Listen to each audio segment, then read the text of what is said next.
Okay, so one of the things that a lot of people get upset about is that it's like, how can this person have all these things?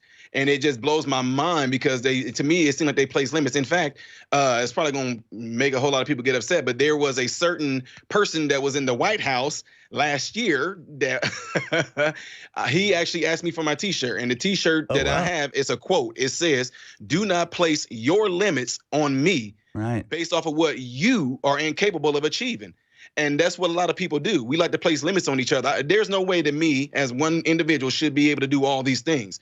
And so when it comes to our community, why isn't there more people like that's like me? Why isn't there more people being lifted up? Why isn't there more people in the black? And I'm not talking about lifted up to where we're trying to get some type of life, but why isn't there more positive black role models being Right. pushed towards our black community so our black community kids can see if he got there and if he did that, so can I. But no, they like to use people to say, get up the people that are successful themselves, but then they'll get up there and say things like, well, the struggle is hard. The struggle is, it's like, wait a minute, how is all this stuff hard? And how are black people having it hard and they can't get anywhere? But Jesse Jackson, Al Sharpton, people in NAACP, you guys are rich. Right. So how? So it doesn't make sense. Nobody asks those questions. All they do is want to keep on pushing this, what I call race pimping. You know, they Right. want to just race pimp people, make people, black people think that we can't get nowhere because white people are holding us down, or you guys got some type of power that y'all obviously don't know that y'all have, that y'all can just look at us the wrong way and instantly we just get oppressed because y'all have that type of power over us. Yeah, no, it is a little bit ridiculous. But, even the people that you mentioned, I mean, so many of the people who are elevated, artificially, it's not a natural consequence that so many of these people become icons of the supposed, the black community as they want to define it. People you mentioned like Al Sharpton or like LeBron James, these guys are maybe not the best role models. I mean, if you're supremely good at a sport, you're going to be successful. But your experience is not being a race hustler and not being a, sports star. And that's not why you are successful. You're successful because of hard work, determination, getting married, living a moral life. That's what needs to be celebrated, right? Right, absolutely. And see, that's what a lot of people have a hard time thinking about. They see the end result of it. They see what you do now and they see your house. They might see your vehicle and they automatically assume, oh, he must have had a good background. He must have came from a silver spoon, having no idea the hardships that I had to go through. I mean, it's not to say anything back myself, but it's facts. Most of the things that a lot of youth that I deal with and talk with, if they try to throw a certain thing that they're going through at me, I'm like, I've been there. They say things like, well, we were poor. Okay, I've been there. Oh, I've been molested. I tell them, I've been there. Okay, well, you have no idea how it is to have this pressure. Okay, I've been there. But look where I am right now. See, that's what I'm saying. I don't want to focus on the excuses of why you can't get where you want to go. All I'm showing you is that here are the tools to get where you want to go if you want to get there. And I hate to say it, if I know that there's going to be people that just want to sit there and just keep on giving me excuses of why they can't do anything, I've been doing this for too long. I said, okay, I can't deal with you. You need to defend your civilization against the onslaught of this cancer of progressivism, liberalism, and globalist brainwashing. This is a life or death situation. No messing around. The prescription is 2 doses of InfoWars taken daily. The American Journal with your host, Harrison Smith. Watch live right now at band.video. Welcome back, ladies and gentlemen, to the program. My guest is a man you've probably seen if you've been on the internet in the last week or so. His video of him standing up against the critical race theory indoctrination going on at public schools has gone ultra viral. I keep seeing it posted over and over. And it's really just the latest in a long line of these videos that we're seeing. Parents standing up against critical race theory.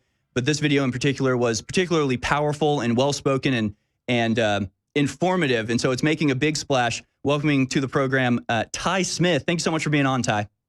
Absolutely. So quickly, just if you can tell us your experience about going viral. Well, what is this like? What inspired you to actually get up and speak to your school board, and what's been the effect of having now gone viral and this video being shown to so many people? Well, actually, because of the type of person that I am, I'm not someone that actually gets caught up in all the clout, because I did sports in the past and I've gotten all that. I've won Junior Olympics. I've broken state records in doing track and field. And so having all the oohs and ahs, that stuff doesn't affect me at all, because I had to be humbled by the lifestyle that I had back during that time. You get all the oohs and ahs, and then I had to return back home to the ghetto. And it's Everybody else is real ooh and all about it, but I'm not, because the thing is, what I'm talking about and what I'm bringing is absolute truth. And what I'm saying is not for any type of clout, not for any type of whatever they call 15 minutes of fame. I can care less about that. All I care about is these children's future and what they're getting ready to face. And I know that the psychological damage this type of theory can have on them. Right. Right. And the indoctrination that's happening. I should mention you're going to do a TED Talk, or you've been invited to do a TED Talk in October. But for now, anybody that's interested can find Ty Smith's work on YouTube and Facebook. The name of these channels is Modern Renaissance Man. And I love this title. No joke, I have the term modern Renaissance written down because I was trying to come up with a name for my personal show, which ended up being called Off Limits. But I loved that term, modern Renaissance, because I think we're going through a Renaissance. Renaissance means rebirth. So why did you choose that name, Modern Renaissance? Actually, I didn't choose the name. That name was given to me. There's someone I worked with down in Florida. Her name is Luli Radford. And because of all the different things that I know how to do, she just said, man, you fix on cars, you're a minister, you're a musician, you got your degrees, and you help build homes, and you help your patients off the side working on their cars, working in the home. She said, you just like a modern day Renaissance man. There you go. And so when she said that, I just rolled with it. I'm like, oh, that's okay, modern Renaissance man. I like that. And that was like years ago before I even started a YouTube channel. So whenever I started the channel, I figured that would be a good name to give it. Well, and that's what it is to be human, right? To embrace all of these different interests and not be a cog in a machine. They're sitting on a assembly line, being a robot. You're a human being. You should go out and maximize your experiences, maximize your skills and all that. I think it's a great name, Modern Renaissance Man. That's the channel on Facebook and YouTube where you can find Ty Smith's work. Now, in your talk about critical race theory, you brought up, and one of the things that's quoted quite a bit is the fact that you have 2 medical degrees. You were mentioning to me during the break, you've been married for 20 years, you have 2 kids, you are extremely successful and really a paragon, an example for the black community, for anybody really, but especially for the black community, that is absent from a lot of the mainstream world. The mainstream world doesn't celebrate people like you. They celebrate communists and insane people. But so can you just tell us a little bit about, your role, hopefully as a leader and a role model going forward? Okay, so one of the things that a lot of people get upset about is that it's like, how can this person have all these things?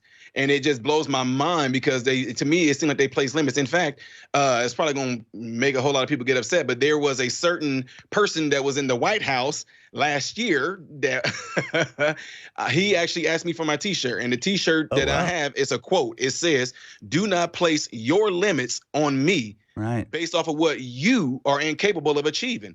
And that's what a lot of people do. We like to place limits on each other. There's no way that me as one individual should be able to do all these things. And so when it comes to our community, why isn't there more people that's like me? Why isn't there more people being lifted up? Why isn't there more people in the black? And I'm not talking about lifted up to where we're trying to get some type of light, but why isn't there more positive black role models being pushed towards our black community so our black community kids can see if he got there and if he did that, so can I. But no, they like to use people to get up the people that are successful themselves, but then they'll get up there and say things like, well, the struggle is hard. It's like, wait a minute, how is all this stuff hard? And how are black people having it hard and they can't get anywhere? But Jesse Jackson, Al Sharpton, people in NAACP, you guys are rich. Right. So how? So it doesn't make sense. Nobody asks those questions. All they do is want to keep on pushing this, what I call race pimping. They want to just race pimp people, make black people think that we can't get nowhere because white people are holding us down, or you guys got some type of power that y'all obviously don't know that y'all have, that y'all can just look at us the wrong way and instantly we just get oppressed because y'all have that type of power over us. Yeah, it is a little bit ridiculous. But, even the people that you mentioned, so many of the people who are elevated, artificially, it's not a natural consequence that so many of these people become icons of the supposed the black community as they want to define it. People you mentioned like Al Sharpton or like LeBron James, these guys are maybe not the best role models. If you're supremely good at a sport, you're going to be successful. But your experience is not being a race hustler and not being a sports star, and that's not why you are successful. You're successful because of hard work, determination, getting married, living a moral life. That's what needs to be celebrated, right? Right, absolutely. And see, that's what a lot of people have a hard time thinking about. They see the end result of it. They see what you do now and they see your house. They might see your vehicle and they automatically assume, oh, he must have had a good background. He must have came from a silver spoon, having no idea the hardships that I had to go through. I mean, it's not to say anything back myself, but it's facts. Most of the things that a lot of youth that I deal with and talk with, if they try to throw a certain thing that they're going through at me, I'm like, I've been there. They say things like, well, we were poor. Okay, I've been there. Oh, I've been molested. I tell them, I've been there. Okay, well, you have no idea how it is to have this pressure. Okay, I've been there. But look where I am right now. See, that's what I'm saying. I don't want to focus on the excuses of why you can't get where you want to go. All I'm showing you is that here are the tools to get where you want to go if you want to get there. And I hate to say it, if I know that there's going to be people that just want to sit there and just keep on giving me excuses of why they can't do anything, I've been doing this for too long. I said, okay, I can't deal with you. So like in one of my degrees, physical therapy, right? We have this thing to where if a patient we try to make them as independent as we possibly can. So whenever, as they progress, we take away an assisted device. So if we start them off with a walker, as they get better, we progress them to what we call a hemi walker. When they get good with the hemi walker, we progress them to a quad cane. When they get better with a quad cane, we give them a single point cane. When they get better with a single point cane, there's no cane no more. So in other words, they don't need that assisted device no more because they're independent to walk and do it on their own. Right. And so many lessons is learned while they're using those different assisted devices to get to their ultimate goal. But in today's world, mentally, the government just keeps on giving the community, whether you're white or black, it's the same type of mentality down in that type of community. They keep on giving them walkers, and the people are never going to be independent. And the government seems like they intend for them not to be independent, because if they come independent, they won't have to rely on the government. If the government gives them the things, then the government is the answer for what they need. Right. And you're such a good example because, you've talked about your past and how you grew up very poor and, relying on assistance and that sort of stuff, which is horrible, and you don't want to, you don't want kids to be in that situation. But your kids aren't in that situation, are they? You got out of that, and now you're creating a platform for intergenerational growth, just like you mentioned, getting a little bit better each time. And yet, yesterday was Father's Day. I did a big thing on the show about the damage that fatherlessness has caused and the increase in crime and even teen pregnancies. All sorts of things get worse when you don't have a father in the home. And then you have Black Lives Matter saying they want to destroy the nuclear family. And it's like, okay, if you want to improve the lives of whatever community, the black community in America, then you got to do stuff like Ty Smith is doing, not like what Black Lives Matter is perpetuating. Right. And see, right now, that's what ticked CRT off. And that's why also I was approached by Black Lives Matter. They try to use me to kind of push their agenda. But the thing is, I don't care what people in CRT said, because people are trying to backlash. You don't have a degree. You don't have a degree in CRT. You're not an expert in it. And then also with Black Lives Matter, you're not an expert in Black Lives Matter. I don't care what either one of those two things says. When I see that the ultimate thing is to get to the kids, I'm acting like a dad. I'm acting like a lion over my pride. I'm going to sit there and protect the future generation that's coming. And that's what Black Lives Matter do. That's why they're going after the kids. And they want to remove the man out of the way. They want to remove a real father, a real man out of the way so they can have those kids. Yeah, and it's all about creating a dependency. And I love your example of the walker. It's like they're telling you to sit down in the wheelchair and shut up, even though you're like, I can walk. Why don't you let me walk? They're like, no, sit down, shut up. Amazing stuff. We're going to have you on again, Ty. It's Ty Smith, Modern Renaissance Man, on Facebook and YouTube. He's very busy, though. This video has gone viral and everybody wants a piece. In the last 6 override big tech censors. Click the link below and share this important report. All right, welcome back, ladies and gentlemen. Final segment of American Journal. And Ty Smith, my guest, who has recently gone viral for his very powerful speech against critical race theory at a school board, local to him, has been nice enough to continue the interview. We thought we'd only have him for one segment, but we're having so much fun, we're turning it into two. So thank you so much, Ty Smith. His YouTube is Modern Renaissance Man. That's his Facebook out as well, Modern Renaissance Man. And you're actually pretty popular on YouTube. I didn't realize this. 100,000 subscribers, something like that. That's a massive number. So your message is resonating. And now you've been asked to do a TED Talk. What is the topic of your TED speech that'll occur in October? The topic of my TED speak, with leaving out some details, is pretty much this. The name of my title is Perception Can Become Greater Than Reality.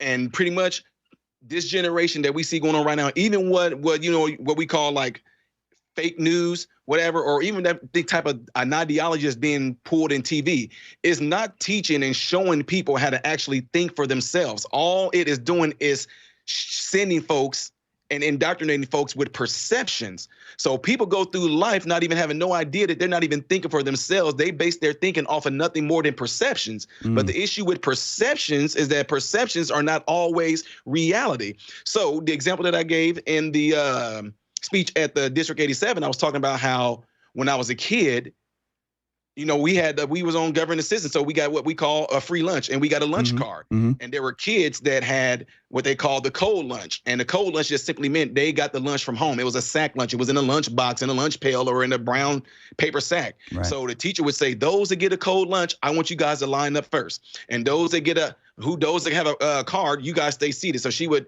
give us our card, and then we had to go to the back. So I'm in the 3rd grade now as a kid. I started getting completely mad and felt completely humiliated because I'm sitting there thinking, look at my friends, they got to get in the line first. And as a kid, you know, it's something about being first. And plus me, because I'm super competitive, I'm thinking like, what do I have to do to become, what do I got to do to be able to go in the front of the line? Because she made it so, I mean, and people try to blame the teacher for it. It wasn't her fault that the school just pretty much had that system like that. Right. She just simply said, okay, those that have a cold lunch, line up. It sounded so thrilling as a kid. Right. And then she's like, and for those that have a lunch card, here you go. You guys go to the back. Right. And it was like, okay, we went to the back. And I'm just sitting there thinking like, I'm so mad. So my friends that were going first, I started having these perceptions of them just kind of thinking like, yeah, we're better than Ty because we get to get in the line first and we get to walk down to the cafeteria first. And, you know, we're better than him. And yeah, every time we get up in line, then sometimes they would even hold their lunch box. This is crazy now. They would hold their sack lunch, they would just look back at me and wave. In my mind, I was looking at it as if they were going like, I'm up in front, I'm better than you. Right. But they were just simply turning around and waving. So I would sit there and get ticked off at my friends. I started disassociating myself with them. I started showing attitude towards them. Like after we eat lunch, it was always playground time. So when we go out on the playground and we're on the monkey bars, they'll come over there and like, hey, Ty, I'm like, shut up talking to me. Right. I don't want to talk to you. And they was like, but I'm like, I don't want to talk to you. Leave me alone. Get out of my face. And they would tell the teacher, like, Ty is being mean. Ty is being mean. And when my teacher would come and say, Ty, why are you being mean to your friends? And of course, as a kid, I couldn't articulate it, but I was just like, I don't want to play with them no more. Right. They think they're all that. And she was like, well, what did they do? I don't know, but they think they're all that. So of course I couldn't articulate what was really going on. But when it all came down to it, I was the one that drew up those false perceptions of what I thought my friends felt about me. They did not think that they were better than me. They wasn't looking down on me. They didn't look back like, ha, ha, ha, we're in line first. Look at you, peasant. You know, that was me thinking about that. So the fact that I knew I came from a background, my home life back at home, I know that we didn't have the best. We weren't living in the best of situations. And I'm not embarrassed to talk about it because it's the truth. You know, we came from, a house with, roaches. We pretty much lived on bologna and hot dogs, and ramen noodles was pretty much a daily thing. And if you went to McDonald's, that was like going to Disney World. Right. So to come from that background, all these things was in my mind as a 3rd grader. And to go there and see my friends looking back at me and waving, I drew up these false perceptions that they were pretty much coming down on everything that I was and everything that I knew was going back at home. Right. And they could not understand, why is he being so mean to us? Why does he want to play with us? And, and it was all because I drew up these false perceptions of how I thought they felt towards me. But the reality was they had no clue what was going on. They were not mean. They were not looking down on me. It was not their fault that their parents sent them to school with a sack lunch. Right. Right. And they had no idea that that's why you were feeling bad. And, what it strikes me as is critical race theory is the equivalent of that teacher when they came up to you and said, hey, what's going on, Ty? And you said, hey, they think they're better than me. That teacher leans down next to you and goes, yeah, they do. They do think they're better than you, and they are better than you, and you'll never be anything. Like, that's what critical race theory is, right? Is basically telling you, yeah, you should feel that way. You should feel spiteful and hateful and jealous of those people. Like, what a horrible thing to tell children. And then can you imagine them actually open up a book and say, because let me show you how. Yeah. Because look what the white people did to people that look just like you. They beat them. They enslaved them. They did this. And see, that's the reason why you're still in that position that you're in, because this is what the white people did. You think a child going to really take that in and be like, oh, well, I'm just learning these things because so it can educate me. No, that child is going to become pissed off and mad at the person that looks the opposite color of them. and then perceive it as they're saying, well, wait, they're better than me, and they're going to get mad at them. That's exactly what it's going to do. I wasn't even taught this stuff over a lunch card, but to actually want to implement that into the course, I want to call it a theory. No child knows what a theory is. They can't comprehend that a theory means that it's not indeed factual. Right. They're going to take it in as if it is true. So although we adults can sit there and say all day long, well, it's not like it's the reality of it. No, it's just a theory. It's not really like it's true. Then why are you trying to teach it to some kids that cannot sit there and decipher between whether something is true or something is just what we call a theory? Right. No, that's such a good point. I hadn't really thought about that, but that is very true. And of course, everybody knows, but if you really don't think about it, just the way you're describing, being in third grade and the way that you feel about stuff and you're not in total control of your emotions yet, and you really can't articulate how you're feeling, like this is the mindset of children. They don't know what the heck is going on in the world, and you're filling their minds with all this stuff. And it's such a good point that they don't know the difference between theory and fact. And when they're told by the authority that they're told to respect and listen to,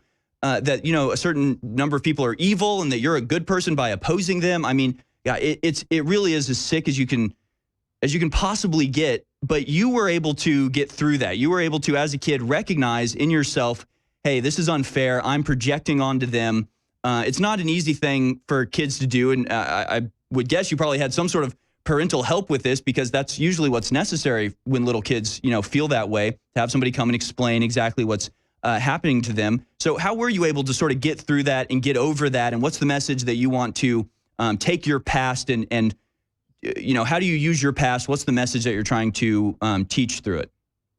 Is that, your skin color, your background, your living situation doesn't define you. And as an adult right now, that's why I talk to a lot of kids. I say, even just the type of perspectives and the type of, perception they try to push on these kids, what rich and what poor is. These kids that live in the suburban areas, like where I came from, if you live like in just a blue collar type neighborhood, I'm like, that is rich. Right. That is rich. But as a child, though, children, I learn now, because I got friends that are actually super wealthy, they're rich, that stay in like big gated communities with $3 million homes. Mm-hmm. Their kids and the kids that I talk to in the ghetto, their minds are exactly the same. All they think about is eat, sleeping, playing, pooping, rinse and repeat. That's what they do all day long. So as a kid, there was really no perspective of poor. All I knew is that we ate, we played, and we did those things. But the only thing that got me was the lunch line. So I used to go home and complain that I did not want a lunch card. I want to be able to take a sack lunch to school so I can be first in line. So there really was no